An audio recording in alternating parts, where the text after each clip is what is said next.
Boa tarde todo mundo, sejam bem-vindos, bem-vindas. Nós já estamos online e vamos começar esquentar nossa conversa, porque daqui a pouquinho a gente inicia o nosso curso. Enfim, é o terceiro curso livre, a gente começou o curso sem muita pretensão, fizemos um primeiro trabalhando com a ideia de que a pandemia deixava as pessoas em casa e que a gente poderia aproveitar esse momento para algum tipo de conversa em torno dos temas do capitalismo como religião. Teologia e capitalismo como religião é o título da nossa página, também é o tema dos nossos estudos, né? Então, nós fizemos um primeiro encontro, um segundo encontro. A gente sabe que muitas pessoas já não estão mais podendo permanecer nas suas casas, nem mesmo pela questão sanitária. A vida parece ter voltado a como era antes, mas mesmo assim, atendendo uma expectativa nossa, minha e do professor Jung, de continuarmos conversando sobre os temas, e de parte de vocês, né, que nos incentivaram, nós vamos prosseguir com essas conversas públicas sobre temas que nos parecem pertinentes. E dessa maneira a gente socializa, ela chega em outros lugares pelo Facebook, depois ela permanece registrada no nosso canal no YouTube, que tem bastante gente que já está seguindo, acompanhando, enfim. Agradeço ao professor Jung pelo terceiro curso, agradecemos também vocês que estão nos acompanhando, que estão divulgando a página no Facebook, no YouTube, tudo isso está dando uma boa movimentação em torno de um tema que parece meio esquecido entre os cristãos progressistas, né? Hoje, Jung, inicia o ano centenário do Paulo Freire, né? Ele faria hoje 99 anos, e daqui até o ano que vem, então, as pessoas estão programando muitas atividades de comemoração no sentido de fazer memória, né? Memória viva e provocativa do Paulo Freire. E aqui eu já vou lançar para vocês, gente. Eu estou tentando convencer o professor Jung a fazermos um próximo curso depois sobre Paulo Freire e o cristianismo de libertação, Paulo Freire e a teologia da libertação. O que vocês acham? Me ajuda a convencer o Jung, que ele está cheio de serviço, com muita coisa para fazer. Quem sabe lá para o fim do ano, né? Dezembro ou janeiro, a gente retoma um quarto curso discutindo as temáticas em torno do Paulo Freire nesse centenário. Bem, o pessoal está chegando, aqui o Juliano, padre Juliano, da Igreja Anglicana, o Davison, da Posse de Caldas, nunca sei como falar exatamente seu nome, né? Lula Ramires, obrigada, Demar, nosso colega do PPGE no Mato Grosso, Lindolfo, Celso, João, Tadeu, Jesuíta, já está com a gente também, enfim, o pessoal está chegando, se manifestando por ali. O tema do nosso curso hoje é capitalismo e cristianismo, são 3 encontros, hoje, mais 2 semanas. O primeiro, o de hoje, nosso encontro de hoje é o cristianismo e a origem do capitalismo. A gente tem uma tese clássica em torno disso, né? Que é do próprio Max Weber, mas o Walter Benjamin, no seu famoso texto Capitalismo como Religião, ele reinterpreta esta passagem de uma maneira mais radical e mais profunda do que o Max Weber tinha proposto, e diz que o capitalismo ele tem como origem o cristianismo, mas ele é um parasita da ortodoxia cristã, né? Outro centenário que nós estamos preparando dos 100 anos do texto Capitalismo como Religião, do Walter Benjamin. Então, pela conversa que eu estava com o professor Jung agora, nós vamos muito mais na inspiração do Walter Benjamin do que do Max Weber, que é o clássico, né? O Weber é o que todo mundo já conhece, a ideia do espírito do capitalismo, a relação com a ética protestante, etc. Jung, o que você quer propor para a gente é bem mais do que isso, né? É uma relação muito mais articulada entre mito, pensamento teológico e concepção de sociedade, não é isso? Passo para você, daqui a pouquinho a gente registra mais os colegas. Boa tarde, pessoal. Primeiro, assim, é bom voltar esse bate-papo, né? Eu e Alan conversamos frequentemente, mas é sempre com correria, resolvendo problemas concretos, e a gente não tem muito tempo para discutir teoricamente e tal. E eu acho que uma das coisas que estava conversando é que esse curso me oferece duas coisas interessantes. Uma é conversar com o Alan, né, e com outras pessoas que vão depois debatendo, e o Alan vai trazendo essas questões durante a semana e também no encontro, que acho que isso é uma coisa boa. Então, por uma hora a gente discute questões que não tem a ver com a vida nem da universidade, né, as coisas que a gente tem que resolver na universidade ou no país. E outra coisa me obriga a propor algumas ideias que não são muito, eu não tenho clareza ou não tenho citações bibliográficas para justificar. Há coisas que a gente não pode escrever, porque como profissional da academia, você tem que escrever alguma coisa e alguém vai perguntar, mas onde é que está o seu fundamento? Onde é que está a bibliografia? Onde é que está a citação disso?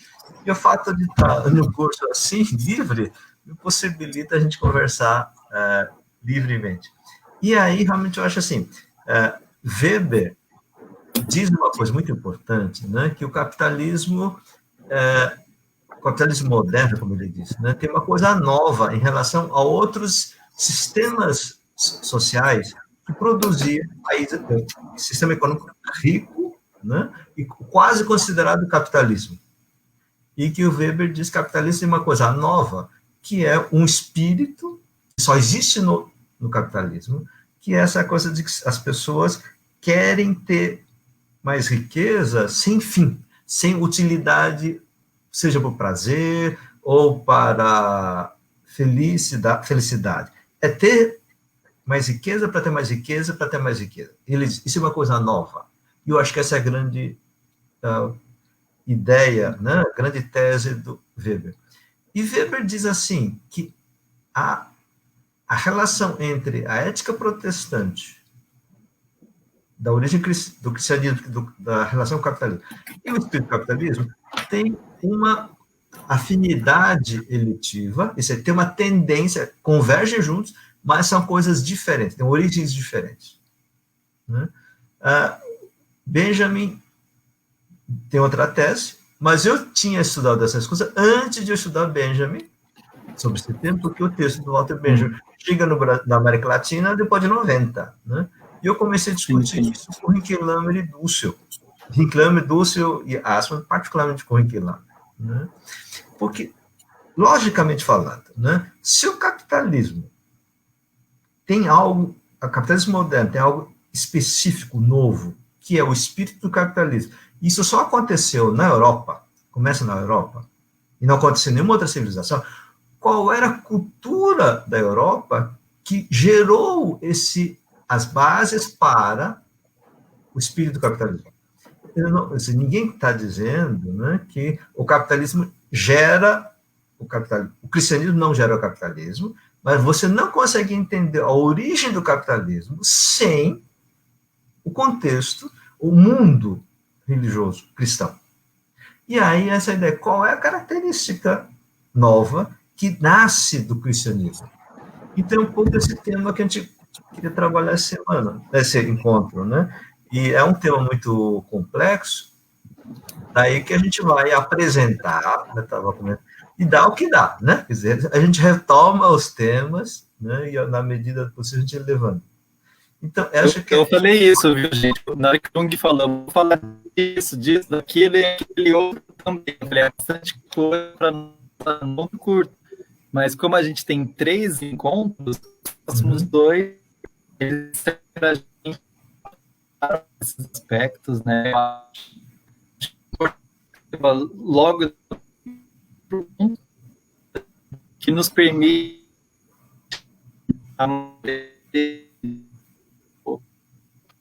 enfim, o professor Jung está com problema. Eu estou com problema, eu não estou te ouvindo, eu acho que e você... Vocês estão me vendo? Estamos te ouvindo. Tá. Dá um pequeno, mas... Tá, hoje a minha conexão está muito ruim. Eu desliguei, liguei de novo, mas não ajudou muito, não. Alô?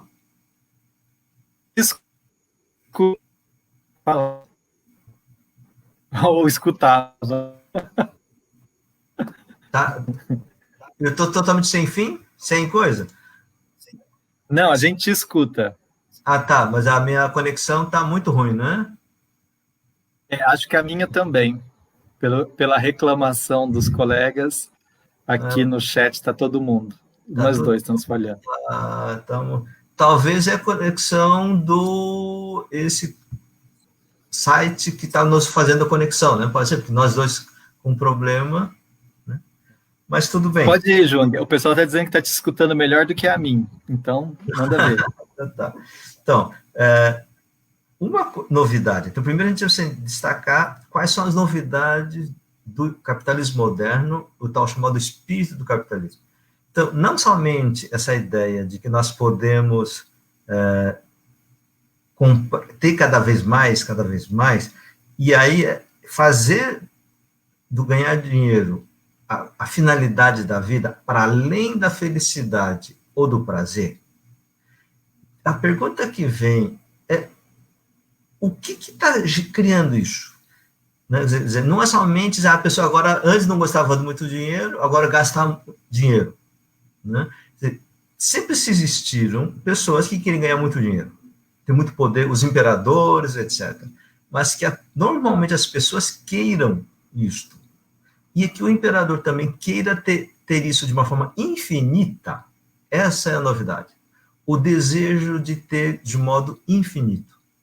Isso é tão importante para a gente levar isso para compreender o capitalismo, que nas teorias, nos livros, manuais de teoria econômica capitalista, diz que o capitalismo é um sistema econômico que leva e busca e leva a ter acumulação ilimitada. A palavra acumulação ilimitada, que é considerada como algo normal, essa é uma ruptura com o mundo antigo. No mundo antigo se dizia, ser humano é um ser limitado, finito, portanto, as ações e as inspirações não podem ser infinitas. Então, as pessoas que queiram ter o infinito caem no erro. Então, era como um tipo de pecado.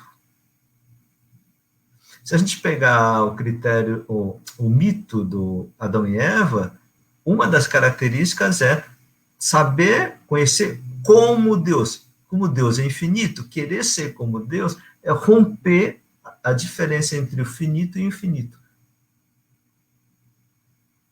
E no mundo moderno capitalista, o desejo infinito não é para ter conhecimento infinito, mas é ter riqueza infinita.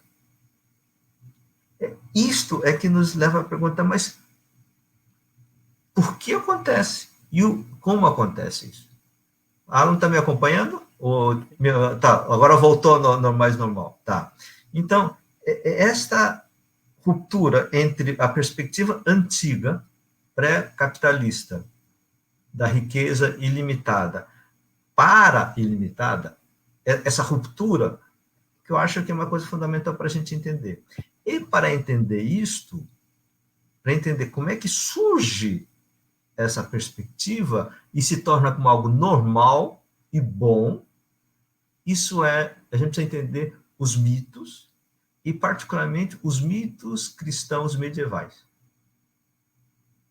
Porque, quer dizer, se a gente quando pega os estudos dessa história do pensamento humano, particularmente da Europa, fica claro que no mundo clássico, o limitado era normal, a Idade Média tem uma transição, cristianismo medieval, e com o mundo moderno, o Renascimento, aí você tem ruptura. E aí, para a gente fazer essa transição, é importante a gente entender uma coisa que a gente poderíamos chamar de a história do céu.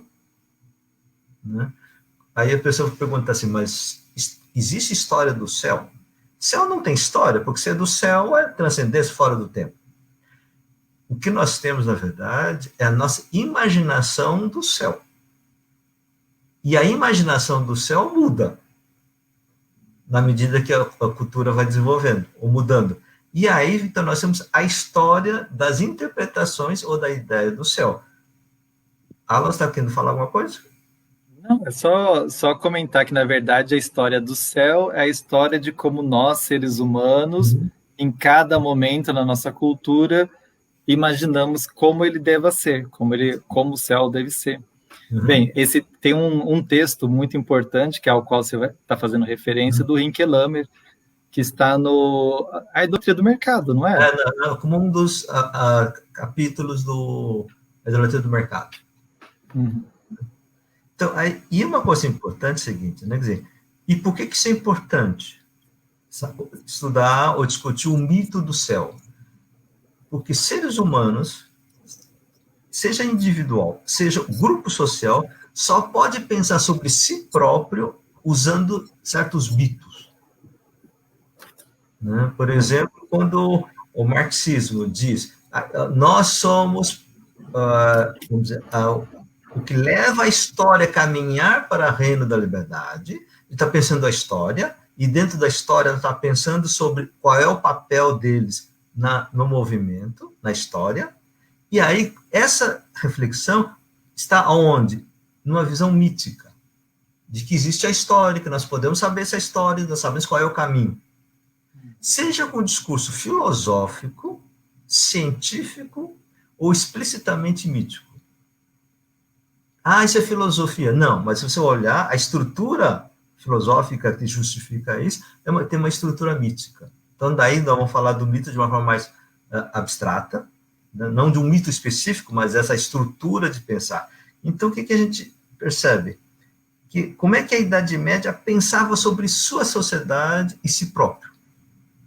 Através do céu. E qual era a imagem que eles tinham do céu? Que no céu irão para o céu as pessoas cristãs que cumpriram bem as leis de Deus. E quais são as leis de Deus? É que você, na sociedade que estava dividida em hierarquias, você tinha as pessoas nobres, da nobreza e servos. Os servos queriam se rebelar. E o que a religião da época dizia? Não, se você se rebelar, vai para o inferno. Se você aceitar o lugar que Deus te colocou, no céu você vai para os melhores lugares. Então as pessoas justificavam e aceitavam o seu lugar, porque dizia como será no céu. Porque foi Deus que estabeleceu esta regra. Então, e nesse mito tem uma estrutura contraditória, porque se para você chegar numa vida boa, você tem que aceitar a situação ruim. Isso para os servos. Os nobres vão dizer, não, Deus me colocou aqui exatamente para explorar vocês. Né? E vida boa. Mas nesse mito diz assim, mas se eu não cumprir a lei, não o que a gente chama de direitos humanos, ou dignidade humana, mas das leis de Deus que está na igreja, eu posso ir para o inferno. Então, você precisa controlar também a lei. E uma coisa importante, você tem noção da lei para todos os lados, não tem noção da esperança, particularmente para os dominados. E nenhum povo pode aguentar sem rebelião nenhuma se não tem alguma esperança que justifique o seu sofrimento. E esse sofrimento, essa esperança, está na ideia, se você aceitar isso, se você assumir essa vida dura, sem rebelião, você vai ter uma vida boa no céu. Então a esperança está sempre pós a morte. Esta visão se justificou, até que chega um momento que o pessoal diz, não dá. Né? E aí o pessoal começa uma rebelião ideológica, teológica, dizendo, não, Deus não é assim, o céu não será assim. Então, nesse sentido, nós devemos entender a reforma protestante. Porque a reforma protestante, uma das características fundamentais que muda a sociedade é que todos são iguais perante Deus. A reforma protestante, a gente precisa lembrar que Lutero era professor de Bíblia e cita muito o texto do Paulo. Né? E uma das coisas que Paulo dizia com muita clareza é que diante de Deus todos são iguais. É que uma das coisas que a reforma protestante vai dizer é que, para Deus, não há diferença entre clero, o sagrado, o sacerdote, que tem esse poder, com leigo, que era considerado que não tinha direito nenhum, ou que devia simplesmente obedecer. E aí, Lutero rompe com isso e acaba com a noção de sacerdócio. Então, vocês criam uma ideia, olha, uma ruptura, cria uma ideia de uma sociedade diferente, de uma concepção diferente do ser humano. Isso se dá de uma forma religiosa. Ao mesmo tempo, a gente vai ter surgimento de pensamento secularizado, ou não teológico, justificando a reforma e dizendo, não, Deus não pode se querer, que o mundo é assim porque vontade dele. No mundo secular, vamos dizer assim, não usa nem Deus, nem a linguagem religiosa, mas pega o mesmo processo. E aí temos o quê? A noção da utopia. Thomas More, né, começa a dizer, olha, nós não conhecemos a sociedade que a gente quer, não, a ideia seria diferente. O que nós vemos está errado. O que existe está errado. O que deveria ser ainda não existe. Ou não está aqui. Então, nós vamos procurar. Isso é o topos. O que ainda não existe, lugar onde não existe, mas que a gente vai achar. E aí, no livro Utopia, é tentar descrever como será esse lugar. E aí, uma das coisas ideais, uma das ideias fundamentais, é sem hierarquia. E sem esse privilégio de um e sofrimento do outro. Então, aquilo que na Idade Média tinha do céu como bom para todos, lugar bom para todos, mas que tinha essa contradição com a sociedade real. A reforma protestante vai tentar juntar as duas coisas e ter o céu e a terra com convergência. O Thomas More vai deixar de lado a discussão do céu e colocar na terra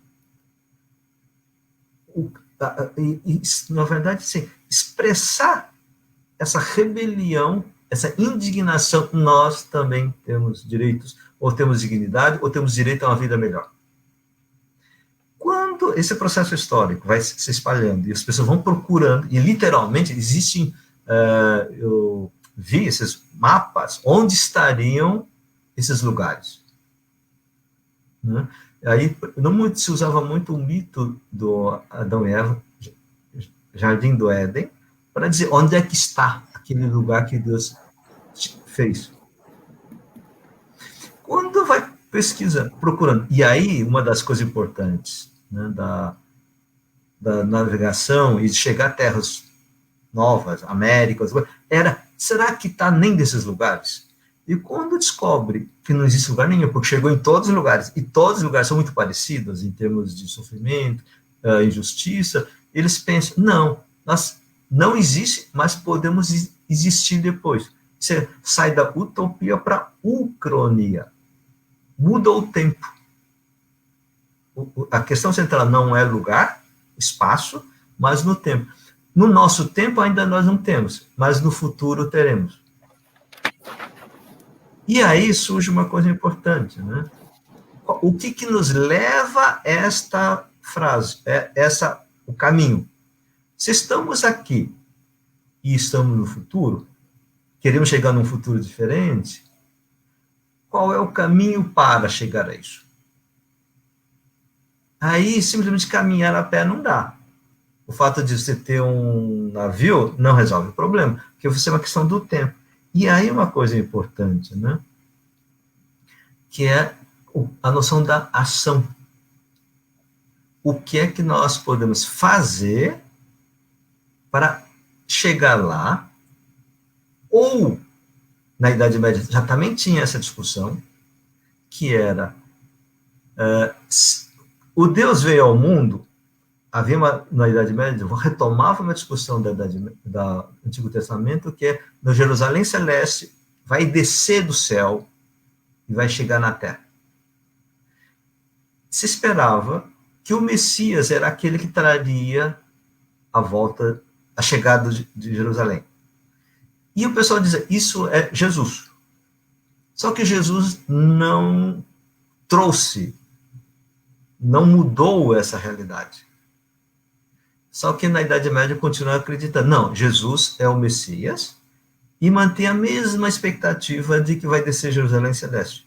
Então vem a pergunta, quando é que chegaria o reino de Deus na Terra? Aí vem a resposta, na segunda volta de Jesus, na segunda vinda ou na volta de Jesus. Isso é importante para a gente entender evangélicos pentecostais do nosso tempo. Então, vem assim, quando Jesus voltar, nós teremos o reino de Deus aqui. A injustiça vai acabar e tudo nós vamos ser bons. Ou seremos felizes, pelo menos os eleitos. Só que demora. Imagine, hoje, já faz 2000 anos atrás disso, já no 1400, 1500, o pessoal diz, olha, onde é que está? Faz muito tempo que Jesus deveria voltar. Aí vem a pergunta, nós podemos fazer alguma coisa para antecipar? Então, nós temos a forma de solucionar, de chegar ao novo tempo por ação religiosa ou por ação humana, político-tecnológica, econômica. Então, nós temos dois movimentos, que tudo isso nesse meio do cristianismo medieval, ou da Europa. E nesse processo, né, então, você cria, aí o cristianismo oferece essa estrutura filosófico-teológica mítica, de que ser humano, com certas ações, podemos produzir, chegar a algo divino. Porque a volta, ou a chegada do reino de Deus é algo divino, para produzir um mundo divino. Só que agora você tem essa ação humana produzindo a chegada ou a construção do reino. E aí você cria uma união entre a ação humana com a ação divina. E onde é que aparece em que cultura é que aparece o movimento de que a ação humana pode produzir ação divina? No cristianismo, com a noção da encarnação de Deus na Terra.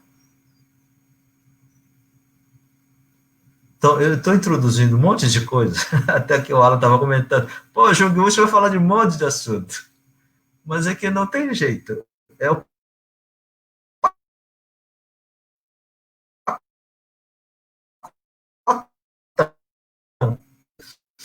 conexão? Não, voltei até. Então, vocês estão me acompanhando? Está me ouvindo? Tá. Então, nesse processo, primeiro, o grupo mais forte é o grupo religioso, dizendo que a ação religiosa, seja de converter os pagãos, expulsar os pagãos ou pecadores, para que Jesus chegue aqui e venha o reino. Então, a ação humana, que isso explica um pouco também a agressividade da evangelização. Esse a gente pode discutir outra hora, né? Porque, assim, por que os missionários as missões eram tão agressivas? Eles dizem assim, os pagãos que não aceitam a vinda de Jesus é que atrasam a vinda do reino. Porque Jesus não está chegando porque tem muito pagão que não aceita Jesus. Daí essa raiva com os que não são cristãos. E isso é o que a gente vê. Essa teologia é muito forte na direita norte-americana. Né? Mas, economicamente falando, isso vai perdendo importância e aparece os setores da tecnologia, da produção econômica e da política, seja do liberalismo, depois do marxismo, a ideia é que nós, seres humanos, sejam empreendedores, sejam revolucionários, seremos a vanguarda que vai construir o processo do reino de Deus na Terra. E aí, então, os seres humanos são capazes de produzir o quê? Acumulação infinita. Para que importante? Para realizar o desejo infinito de ter tudo que nós queremos ter. E aí fica claro o discurso do Hayek, por exemplo, o neoliberalismo. Tá? Mas a gente pode depois. Então, essa agressividade e essa promessa de que quando o capitalismo de mercado livre, totalmente livre, for realizado, todos os que para entrar vão poder realizar seus desejos infinitos. O desejo infinito de ter riqueza infinita. E com isso, você vai chegar a ter uma vida eterna. Não vai mais acabar a morte. Não vai ter mais sofrimento, não vai ter morte. Porque com o avanço tecnológico e com riqueza, a realização de todos os desejos, você não precisa de Deus, não precisa da vida eterna e não precisa ter cemitério. O medo de ter a morte. Isso é possível? Não, não é. Mas se criou esse mito. Isso se tornou uma coisa normal. Então, para a gente fazer a pergunta, mas de onde é que aparece essa coisa tão absurda das pessoas querem aceitar concorrência para ter 100 bilhões de dólares, né, que agora o homem mais rico do mundo chega a 100 bilhões, 200 bilhões parece, e quer ter mais do que isto, para quê? Né? E está fazendo oligopólios, alianças, para ter mais poder. Para quê? Para chegar ao infinito. Mas de onde vem isto? Isso vem há uns 400, 500 anos atrás. Nesse sentido, nós voltamos a uma discussão, foi a primeira discussão do nosso primeiro curso, que é o problema do labirinto do nosso tempo. E esse labirinto foi construído já há 400, 500 anos atrás. Então, para a gente entender essa desigualdade absurda, essa exploração absoluta e essa coisa de querer cada vez mais, a gente precisa entender o mito original, o processo mítico dessa coisa. É um pouco assim, o Alan está hoje não está me comentando, não está me interrompendo. Deu para acompanhá-la? Você está sem microfone. Isso. Achei que era melhor você desenvolver a linha geral do que ir interrompendo, e é mais fácil a gente voltar nos temas do que ir parando também, porque eu estava anotando, tinha muitas ideias novas que eu fui fazendo anotação, etc. Eu queria voltar um pouquinho na história do céu.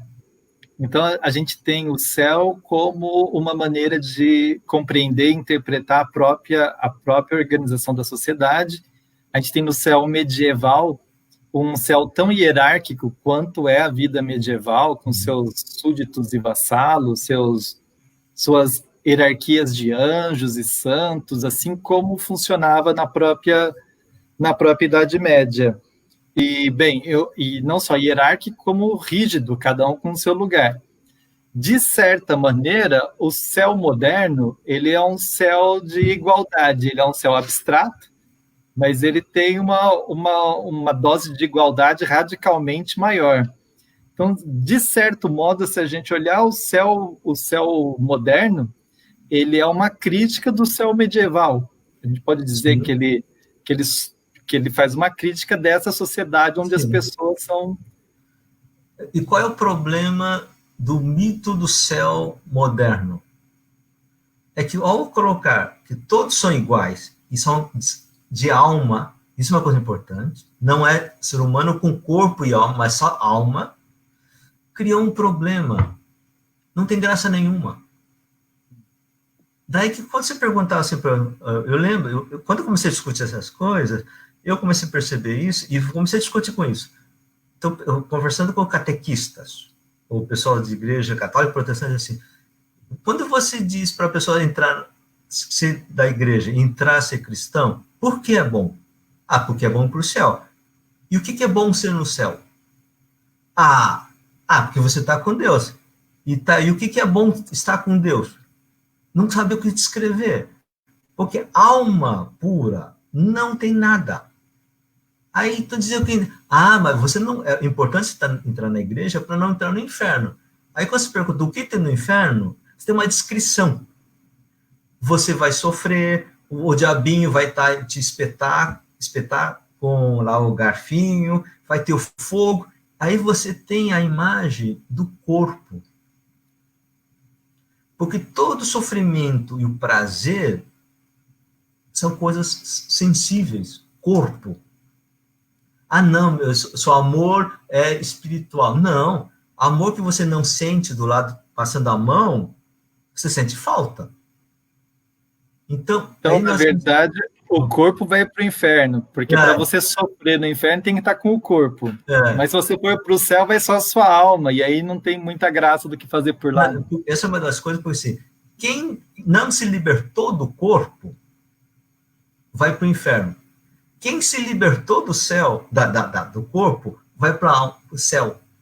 Esse é por isso que a espiritualidade medieval e calvinista é que você tem que se limitar, se perder, isso é do pietismo, né? De você se libertar das tentações do corpo e fica só com a alma.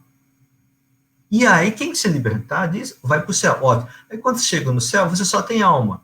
Aí as pessoas dizem, mas não tem graça. Daí que as igrejas dessa tendência, principalmente com jovens, na medida que o jovem não tem mais medo do inferno, qual é a graça ir para o céu? Daí que as igrejas, muitas hoje, assim, não, é bom entrar na igreja porque você vai conseguir comprar coisas. Ou porque você sente a música, a liturgia, o culto, é algo bom, é gostoso, eu sinto bem isto. Aí nós temos uma outra antropologia, onde sensação é uma coisa importante. Mas quando você pensa a descrição do céu, não tem. Porque você ainda continua pensando com alma sem sensação. O nosso amigo Josué está fazendo uma provocação aqui, olha, os masoquistas vão para o céu para não sentir prazer. Josué fez aniversário, né, 2 dias atrás, parabéns, Josué.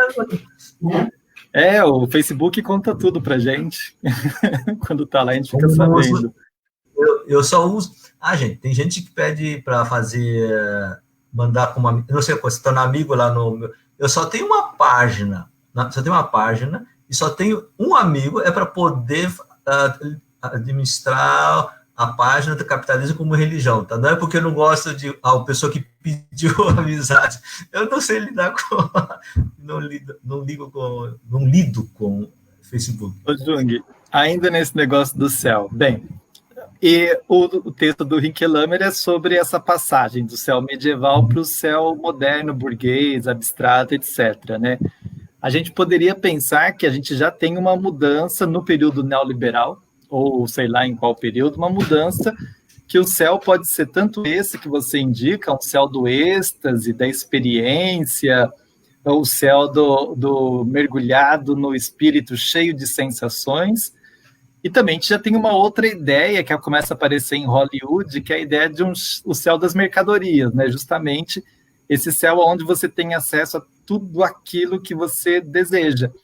Mas para a gente pensar uma crítica ao céu tanto medieval, ao céu moderno burguês, ou a esse céu novo das mercadorias, ou do prazer infinito, a pergunta é, e como que era a imagem do céu na Bíblia? No tempo de Jesus, naquele contexto, qual que é a imagem de céu que tem ali? Eu acho que aí, isso é importante essa questão, né? É da comunidade, que é da Quinta-feira Santa, no discurso católico, né? Que é na ceia antes da paixão, que é amigos que compartilham a mesma memória, tá? Come, bebe, aí porque tem corpo, tá? Quer dizer, o céu judeu ou de Jesus, tem corpo. Porque essa coisa de que corpo sem... ser humano sem corpo, só alma, isso é invenção dos gregos. Né? Quem achar que isso é uma heresia no mundo cristão, o Paulo, quando perguntaram para ele como é que será, e uma das coisas que ele diz é assim, quando nós tivermos um corpo, como é que chama agora? Movido pelo Espírito, ele fala assim, agora eu perdi a palavra, ele fala que nós temos corpo espiritual, corpo espiritual. Tá? O Paulo não fala contra corpo, né? Corpo cheio do Espírito de Deus, corpo espiritual. Então, no céu você vai ser corpóreo, não vai mais morrer, porque é corpo cheio do Espírito de Deus. Tá? Então, aí não morre. Nisso você tem, não é sozinho, é com os amigos, e os amigos que compartilham comida, bebida e serviço. Que um ajuda o outro. E que perdoa uns aos outros. Essa é a ideia do que deveria ser, o que é o céu, para dizer como nós deveríamos viver. Então, a função epistemológica, palavra chique, né, do céu, de Deus, de Jesus, é isso. Como é que você analisa o que está acontecendo na sociedade e na sua comunidade? Qual é o modelo ideal? Aquilo que deveria ser. Aí, olha, como seria o céu? Eu como pessoa, estou vivendo bem ou estou ruim? Isso como eu estou fazendo que parte má e a parte boa? Como é que se compara isso? A partir de um modelo ideal de qual que é o ser humano perfeito. Então, para Tio Patinhas, eu sou do tempo do Tio Patinhas, quando era criança, não tinha shoppings, mas tinha um cofre enorme de ouro, de moedas de ouro, e o Tio Patinhas nadando na piscina de ouro. Hoje é do shopping. E obviamente, não está cheio de moedinha, mas está vendo a tela do extrato do banco crescendo cada vez mais. Aí, não, eu não tenho dinheiro suficiente, eu preciso ganhar mais o suficiente. Esse é o cara dizendo, eu tenho 200 bilhões, mas preciso mais do que isso. E o Jesus... Pode falar, termina. Para quem segue caminho de Jesus, no caso do cristão, é assim, não, Jesus pensava que o ser humano ideal é aquele que compartilha, que vive a festa, que inclui, porque não é só não trabalhar ou servir, mas compartilhar, comer, beber com amigos e juntos. Isso é o ideal. Tem mais gente aqui assistindo que é da época do Tio Patinhas, tá ali, Natalino está falando da natação do Tio Patinhas. O Tio Patinhas ainda tinha um capitalismo mais corporal, porque ele nadava no próprio dinheiro. O de hoje, ele está, até mesmo esse prazer, ele é abstrato, é só um númerozinho na tela do celular ou do computador, né? Ou anda com jatos, assim, gigantes, sabe? Eu vi, você está vendo um jato, Boeing 787, privado. Pessoal, para que você precisa disso? Para sentir-se infinito. E é uma coisa interessante, quando você se sente infinito, você perde o finito, que é a convivência. Porque para você poder conviver, você só pode conviver com pessoas finitas. Quem busca felicidade infinita, riqueza infinita, tem que estar sozinho, não pode estar com os outros. Porque estar com o outro significa limita o meu espaço. Quanto mais gente, menos espaço. Menos espaço exclusivo, privado, VIP, né? Enfim. O José Gomes Moreira está voltando ali ao tema do banquete celestial, do que a gente associou agora com a imagem de céu bíblico, etc. E, bem, essa imagem de céu, eu já escutei você falando que é uma imagem que ela faz mais sentido para os pobres, né? Porque para quem tem sempre banquetes por aqui, que você espera ir para o céu para ter um outro banquete? Enfim, mas faz mais sentido para aquela... Dois sentidos, né? Tem duas coisas importantes. Uma é que a gente espera que vai ter corpo, porque, como você sempre diz, ir para um banquete sem fome não deve ter graça, não deve ter muita graça. E o segundo é que, evidentemente, é uma imagem daquelas pessoas que experimentam a fome, né? E espero que no céu seja um lugar onde a gente possa ser saciado, né? Se você pegar as bem-aventuranças, é isso. Aquele que tem fome da justiça, no céu vai ter, ou no reino de Deus vai ter. Na sede de paz. Eu não lembro exatamente qual é a versão, qual é a primeira depois, mas essa é a ideia, né? Então, aquilo que deveria ser e o que nós temos, e porque sabemos o que nós podemos ser, é que nós sentimos a falta. Quando você não tem essa perspectiva do que pode ser, você não sente falta.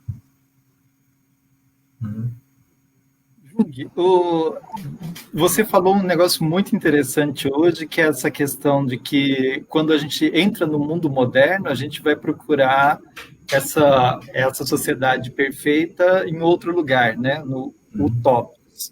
E, bem, a gente sabe que durante certo momento, alguns estudos cartográficos mostram que as pessoas localizavam nos mapas onde estaria essa terra prometida, ou o Jardim do Éden, ou onde Dom Sebastião estava escondido, esperando para voltar para Portugal. Ou seja, a ideia messiânica ela foi, inclusive, marcada na cartografia. E, bem, em algum momento a gente vai ter essa outra mudança que não é mais num outro lugar do tempo, mas é do Cronos, né, que é joga, por exemplo, para o futuro.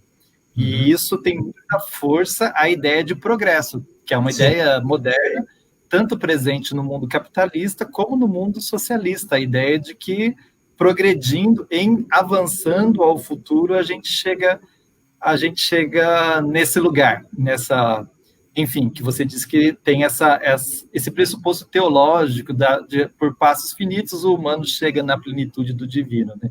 Acho que a gente tem duas coisas que eu gostaria de escutar você comentar um pouquinho. Primeiro, a crítica da ideia do progresso que está presente no Walter Benjamin, ela é uma crítica dessas duas ideias, né? Tanto dos socialistas, quanto também uma crítica do capitalismo, o mundo moderno em geral, que se propõe progredindo chegar lá. E a outra coisa quando a gente olha o neoliberalismo e a sociedade atual, que nega o futuro, que nega e que, como a gente chama de um certo presentismo, que o futuro nada mais é do que o hoje continuado, o neoliberalismo também teria algum tipo de crise com essa ideia de progresso, ou ele simplesmente modifica a gente caminha, a gente progride sem sair do lugar, progride para continuar onde nós estamos? Eu acho assim, a palavra progresso precisa fazer uma distinção. O progresso com um mito que te leva a um momento especial, novo, tá? Que eu chamo, antigamente falava assim, na nova terra e novo céu, ou quando nós chegamos o mundo da liberdade, aquela ruptura. Então você tem na ideia do mito do progresso moderno que você tem um progresso que chega um momento em que você sai do finito para o infinito. Tá? Então, nessa perspectiva, o mito, a crítica pós-moderna da razão moderna deu certo e está correto. Não existe essa possibilidade de um progresso linear que chega necessariamente e essa coisa infinita. Outra ideia do progresso, assim, é claro que você pode ver a diferença entre, por exemplo, quando eu tive AVC, o Alan me lembra, nos primeiros 4 meses, eu tinha dificuldade de dialogar. Eu lembro quando voltei da aula, depois de um semestre, o pessoal disse, professor, já está bom. Não, já está tranquilo, pode ver. Eu dando aula. No ano seguinte, quando vou ao semestre seguinte, professor, o senhor deu uma melhorada, hein? Isto é, quer dizer, eles estavam contentes e felizes, porque antes eu não conseguia falar, progrediu. Depois, não, agora melhor ainda. Eu cheguei à perfeição do que eu tinha antes? Não. Eu sinto que agora, estou falando, de vez em quando falo palavras erradas, né? Eu tenho que corrigir. Então, eu estou melhorando, então, eu estou me progredindo. Ótimo. Esse progresso é natural, isso é necessário? Vai continuar tudo? Não. Segundo, vai chegar essa plenitude? Não. Tá. Agora, o conceito de progresso é importante. O pensamento neoliberal rompe com a ideia de que o progresso da razão moderna leva a uma ruptura qualitativa, que era o discurso do Marx. O neoliberal continua falando da noção do progresso, mas não no sentido mítico, moderno, mas dizendo, não, o progresso tecnológico, então agora o progresso não é a questão central da humanização, da filosofia, do pensamento, da cultura, mas pela tecnologia, e aí a ruptura não é tão claramente infinita, mas é no sentido quantitativo. Tá? Nós vamos conseguir cada vez mais. Então, quando o pessoal coloca assim, olha, os limites da natureza, que é o problema ecológico, não permite que a gente chegue a isso. Isso é o famoso discurso ecológico. E os neoliberais dizem, não, nós temos limites da natureza, mas temos uma tecnologia sem limite. E a gente vai resolver esse problema. Então, passa agora a tecnologia, e aí a quantidade da eficiência se mede agora para chegar, aí chega no momento, aí vê o cálculo infinito. Né? Então, nesse sentido, eles passam, a ênfase não é tanto no qualitativo, mas no quantitativo. E aí dá importância, como o critério central é tecnológico, e o tecnológico, mais tecnológico ou menos tecnológico, é calculado. Calculado baseado em quê? Não na felicidade, é na eficiência econômica. Então, essa é a característica dessa perspectiva mítico-tecnológico progressivo do neoliberalismo. A medida disto é eficiência econômica.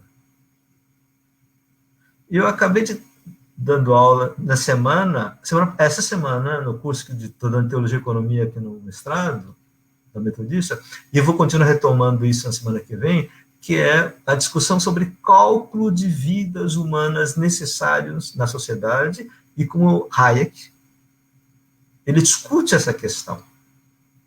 Quais são os critérios, a necessidade e o critério de calcular vidas. Existem situações extremas que você precisa calcular. Se nós estamos no mar, temos um bote, só tem um bote, tem 40 pessoas penduradas, e só cabem 20, e se botar 40, todos morrem, você tem que calcular. Quanto dá? E você pode dizer, não, se a gente fizer desse jeito, a gente consegue ir para 30. Ótimo, a gente melhorou a eficiência do uso do bote, mas 40 não cabe. Então, você tem que calcular. Em situações extremas, a gente tem essa necessidade. Ora, quando o que não é da sociedade hoje, o Hayek pega essa ideia e diz, não, na nossa sociedade não cabe todo mundo, não é para estar vivo no bote, mas para chegar a uma satisfação de consumo. Daí, para que a satisfação boa, aceitável para eles, não cabe todo mundo. Então a gente tem que eliminar os que não cabem. Porque se botar todo mundo, a gente não tem esse prazer. Eu pensei em outras coisas, né? Tem essa questão da agressividade, da antecipação, da segunda vinda de Cristo, ou seja, noção de encarnação, tem vários temas que a gente poderia aprofundar agora, mas que eu vou guardar as minhas perguntas para a próxima semana. Vamos dar uma olhadinha aqui no que o pessoal como está repercutindo. Olha, o Ivan pergunta assim, em que sentido o cristianismo está na origem do capitalismo para Benjamin? Ixi, fui eu que propus esse tema no começo, né? Não era exatamente o que você ia comentar, né? Então você responde, meu. Você leu mais Benjamin do que eu. Ô, Ivan, eu acho que a gente só passou pelos temas mais gerais. O Benjamin, ele propõe o seguinte, ele fala que, ao invés de ser como o Weber falou, que simplesmente é uma relação de causa e efeito, o cristianismo leva a um tipo de ética, e essa ética favorece a consolidação do capitalismo, o Benjamin vai defender a ideia de que os mitos centrais do cristianismo eles são importantes para estruturar o modo que se compreende o cristianismo. Então, é isso que ele vai propor. O capitalismo, isso. O cristianismo fornece os mitos pelos quais a gente consegue compreender a lógica do capitalismo. E aí não é qualquer cristianismo, ele vai falar que é da ortodoxia. Então, ele vai dizer que o capitalismo ele é um parasita da ortodoxia, ou seja, ele se nutriu do que a ortodoxia cristã propõe. Então, eu proponho que a gente continue essa pergunta nos próximos encontros, porque na semana que vem, o Jung vai discutir os mitos cristãos, como eles se relacionam com a teologia capitalista. E eu tenho para mim que é a melhor maneira que a gente tem de entender essa proposta do Benjamin. Veja que ela é tida como enigmática. As pessoas falam assim, mas exatamente o que o Benjamin quis dizer? Qualquer resposta que a gente dá são todas interpretações, tá? São interpretações de várias leituras. Então, Ivan, eu proponho o seguinte, a gente escuta o Jung na semana que vem, ele vai falar da relação dos mitos cristãos e a teologia. A minha chave de leitura é essa, que da mesma forma como o Hugo Asman falou nos anos 70, que o capitalismo ele perverte, ele muda o sentido dos mitos cristãos, eu tenho a impressão que é um pouco a intuição do Walter Benjamin de falar que certas ideias do cristianismo, elas são, modifica-se o sentido para que faça alguma lógica isso que a gente chama de capitalismo. Caso contrário, não faria muita lógica, não faria sentido nenhum. Eu acho que uma coisa importante também é o seguinte, as visões míticas de Jesus, vou botar mítico aqui no sentido genérico, tá? Do que ele pensa sobre como deve ser Deus, como ser o reino de Deus, como o reino de Deus se manifesta na história, tá? Que é a origem do cristianismo. Tá? Essa teologia original foi invertida a partir do século IV. Então, nós temos na história duas teologias cristãs conflitantes. Uma é de Jesus e o outro é da cristandade medieval. Né? E aí, um dos grandes autores desse processo é Agostinho. Tá. E aí, o que o capitalismo vai pegar? O capitalismo vai pegar não com os mitos ou a teologia de Jesus, do cristianismo de Jesus, mas da Idade Média. E isso vai ter todo um processo. Né? E aí você vai encontrar já no Bernardo de Claraval, Santo Anselmo, né? E vem tudo... As discussões teológicas do Anselmo é um horror. Tá? Um horror, assim, isso foi vendido... Hoje é considerado um dos doutores da mística cristã, mas quando você lê o que está escrito, dizendo que Deus, Jesus, desculpe, vai está sedento de sangue, sabe, da vingança. Como? Jesus não tem nada a ver com Jesus do Evangelho. Tá?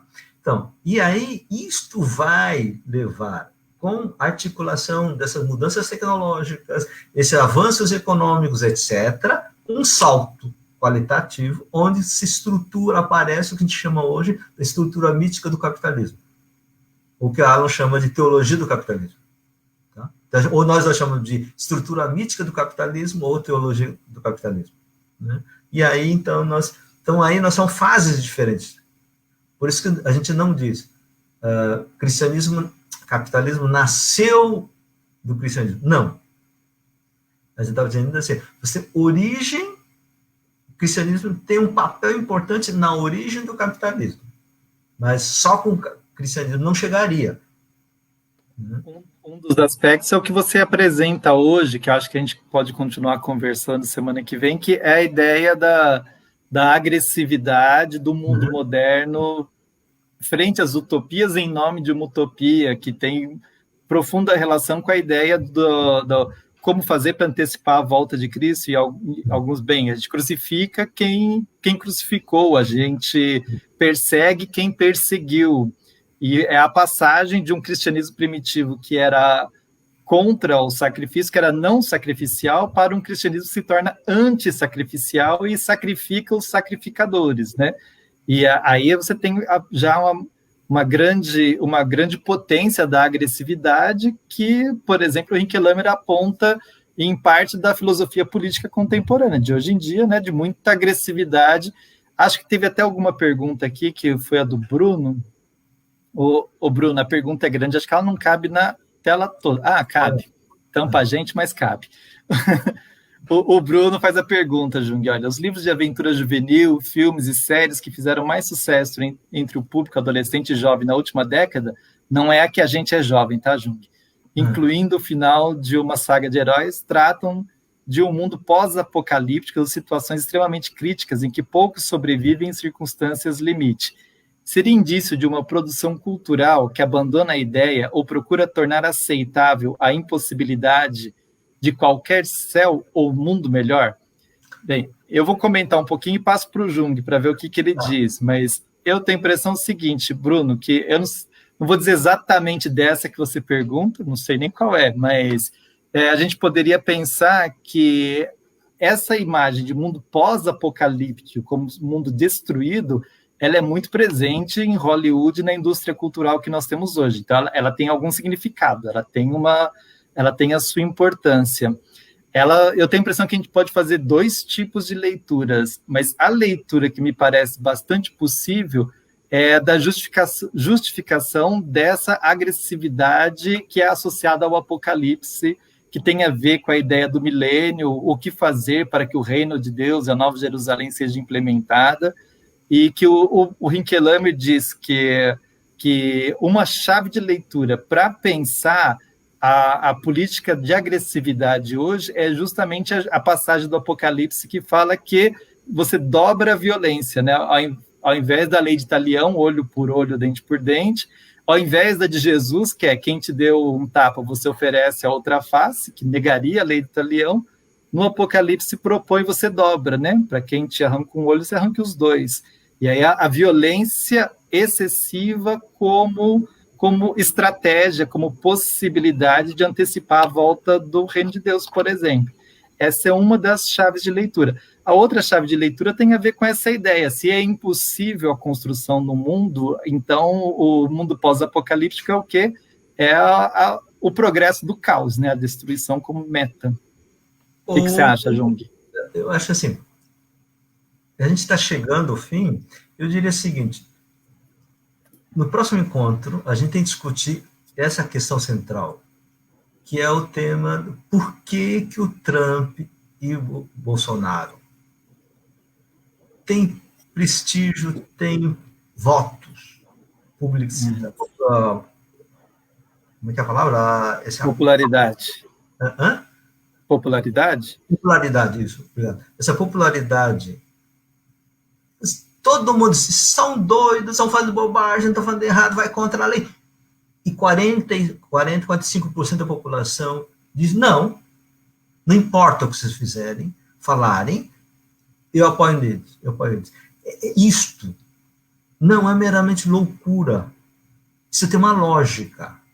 E isso tem uma origem humana, eu acho, tá? Que é a vingança, etc., mas também tem essa origem, seja na perspectiva, principalmente dos Estados Unidos, com essa leitura pentecostal e neopentecostal da Apocalipse, e a visão neoliberal, porque neoliberais não são necessariamente religiosos, né? Dessa destruição. Porque a promessa do pensamento liberal é que com o mercado ia resolver os problemas sociais. Só que o problema social só está aumentando, os problemas ambientais estão aumentando. E como é que se justifica o neoliberalismo, então? O sistema econômico está dominando. Que a solução passa pelo caos. Caos é etapa. Aí você junta esses neoliberais apocalípticos com o pensamento fundamentalismo evangélico, católico, também, setor de católico também, apocalíptico. E aí você consegue, gente, eu ouvi uma discussão nos Estados Unidos, não sei se foi a Igreja Católica inteira ou setores importantes, disseram que eles vão apoiar Trump, porque eles são é o melhor presidente, o que luta contra aborto. Toda a discussão dos negros, da ecologia, das questões da pandemia, não. Se para e pensa, esses caras está acontecendo no mundo. Então, a gente precisa entender essa estrutura fundamental. Daí que eu acho que essa aliança, essa articulação entre certos mitos cristãos agressivos, que começa já das missões no século XVI, com essa aliança religiosa neoliberal. Bem, nós passamos de 1 hora, facinho hoje. Falamos bastante. Gente, o Josué sugeriu aqui um texto dele, né? Capitalismo como religião, a culpa. Está no Cadernos Walter Benjamin, é fácil de encontrar o texto. É muito legal. Ele está fazendo propaganda dele mesmo, mas é uma propaganda boa que precisa fazer. Fazendo propaganda de si mesmo. Mas, aproveitando as propagandas, acabou de sair essa semana um novo artigo do professor Jung sobre a soberania do consumidor. É um texto excepcional para discutir questões teológicas e a sociedade do consumo. Vocês também acham fácil na internet, porque a revista da UMESP ela é digital, recomendo a leitura. A gente falou, né, o texto Pequena História do Céu, do Rinkelammer, está no livro A Idolatria do Mercado. Ali ele tem a base da onde o Jung fez não é exatamente o que o Jung propôs aqui hoje, né? Mas é um texto mais antigo, mas é a base ali dessa possível reflexão. Ou seja, sugestões de leitura, né? A Idolatria do Mercado, vocês acham facilmente, assim, você pega inteirinho na internet. Como infelizmente a editora não republicou um livro que é um clássico importante, se você for comprar nos sebos você paga muito caro, você encontra facilmente digitalizado por aí todinho, né? Então a gente tem acesso também. Enfim, semana que vem, Teologia Capitalista e os mitos cristãos. Teologia Capitalista foi você que propôs, Jung. Eu também. Não.